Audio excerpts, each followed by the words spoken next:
Haleluya. Saya suka menerangkan ini seperti kalau ada orang yang ditawan oleh perompak atau kapal bajak laut.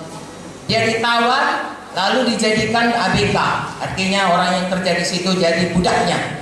Apa saja kata perompak ini, ya, hambanya itu, budaknya itu harus ikut. Ya, bersihkan kapal, bersihkan. Apa kau bikin? Dibentak-bentak karena dia memang setan kerja mencuri, membunuh. Itulah Tuhan kita sebelum kita selamat. Efesus 2 ayat 1 dan 3 berkata, kamu taat kepada penguasa jahat di udara itu. Ya, nggak bisa nggak. Makanya kita kepada siapa kita taat jadi hambanya. Hamba kepada setanlah kita. Walaupun dia pangkatnya tinggi, kedudukannya baik, tetapi yang tidak kelihatan hidupnya belum hidup, belum lahir baru, belum ada hidup kekal, mati secara rohani. Itulah hidup kita. Itulah yang ditanamkan waktu baptisan. Dan kemudian waktu kita bangkit dari air itu proklamasi kita. Aku sudah kejadian baru, hidup dalam Yesus. Aku hamba kebenaran, hamba Yesus. Yesus Tuhanku. Itulah dia. Dan tadi kita baca, karena itu kalau kamu dibangkitkan bersama dengan Kristus, cari perkara yang di atas, di mana Kristus ada, duduk di sebelah kanan Allah. Artinya sesudah kita selamat, kita dibaptis, hidup barulah kita. Hanya memikirkan perkara di atas. Bagaimana dengan perkara di bumi ini? Matius 6:33, saudaraku. Carilah dahulu, pikirkan dahulu kerajaan Allah. Kemudian sekaliannya ditambahkan kepada saudara. Jangan terbalik. Saudaraku, kalau ada kuda, kereta, ya kudanya di muka, keretanya di belakang. Kalau keretanya di muka, kudanya di belakang, keretanya nggak maju-maju. Iya kan? Kudanya disorong-sorongnya nggak maju-maju. Tapi begitu diganti, kudanya taruh di muka, langsung diseretkan kereta. Hidup kita pun begitu. Cari dahulu kerajaan Allah, maka segala berkat ini akan datang kepadamu. Ulangan 28 berkata, mana saudara lebih suka? Saudara kejar, kadang-kadang nggak dapat, kadang-kadang dapat. Atau berkat itu mengejar saudara. Dikejar, saudara mengejar berkat, atau saudara yang dikejar berkat. Nah, itulah jadi kalau kita bersungguh-sungguh hati hidup di dalam jalan Tuhan. Haleluya. Mengapa kita mau begitu? Karena mata kita memandang kepada kekekalan. Haleluya. Saudaraku, manusia ini pertama, ya, kita diciptakan segambar dengan Tuhan. Tuhan itu adalah Tuhan yang kekal.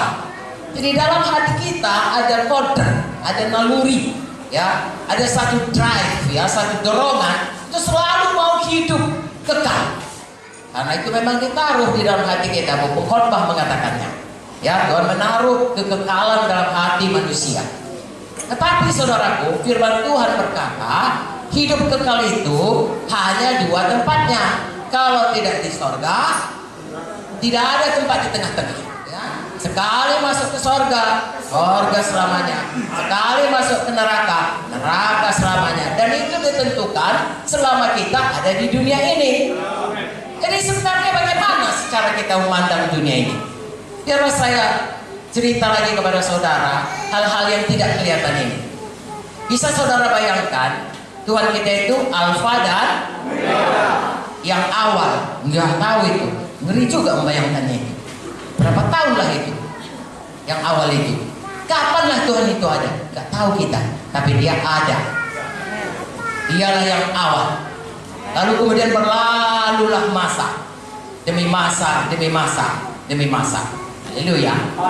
Adalah masa, kalau dari Alkitab dimulai dengan penciptaan. Tuhan sudah ada jauh sebelumnya. Berapa lama? Tuhan adalah yang tahu. Haleluya.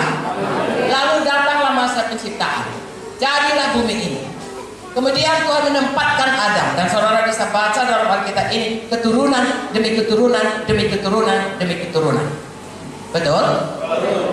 Dan kemudian saudaraku, sesudah selesai nanti satu masa, siapa yang percaya satu masa Tuhan Yesus datang, Dan kemudian saudaraku, dunia ini lalu 7 tahun kita akan bersama Tuhan. Lalu Tuhan Yesus lagi datang memerintah 1000 tahun. Itu menurut Alkitab, memerintah 1000 tahun. Kemudian nanti akan terjadi perang, saudaraku. Lalu semua setan masukkan ke dalam api kekal selamanya. Lalu bumi baru, turunlah Yerusalem baru, dan kita selama-lamanya bersama Tuhan Yesus. Amen.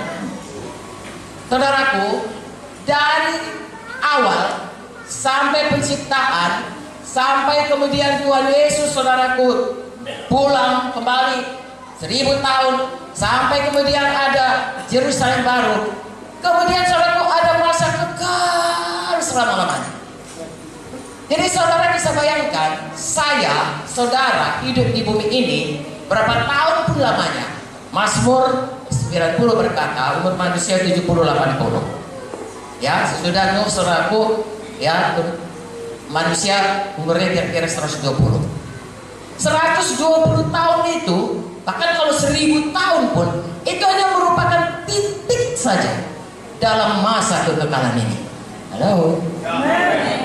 Jadi saya dan saudara ada di bumi dalam pandangan kekekalan itu hanya satu titik saja.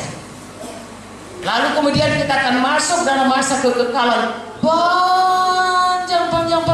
panjang. Saya tanya kepada saudara, mana yang lebih penting? Masa selama di titik ini atau masa yang kekal? Masa yang kekal. Dua penting. Tapi memang paling penting yang masa kekal ini. Kenapa saya katakan yang di titik ini pun penting? Karena di mana kita di masa kekal ini ditentukan oleh apa yang kita lakukan di titik ini. Itu sebabnya saya dan saudara harus mempunyai cara pandang kepada kehidupan kita dengan benar, supaya bagaimana kita nanti memakai atau ada di dalam masa kekekalan itu, kiranya kita semua diberkati bersama-sama di Yerusalem baru dan menerima banyak-banyak mahkota dan menerima kemuliaan.